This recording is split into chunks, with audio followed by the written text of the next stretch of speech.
গাজার একাংশ দখলের হুমকি দিল ইসরায়েল।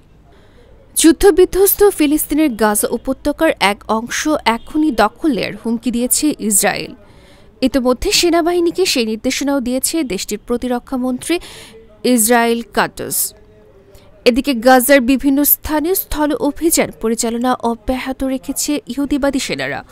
অন্যদিকে গোয়েন্দা প্রধানকে বরখাস্ত করার যে সিদ্ধান্ত ইসরায়েলের প্রধানমন্ত্রী নেতানিয়াহু নিয়েছিলেন, সেই সিদ্ধান্ত আদালতে আটকে গেছে। বরং নেতানিয়াহুর বাড়ির সামনে বিভিন্ন দাবিতে ব্যাপক বিক্ষোভ হয়েছে।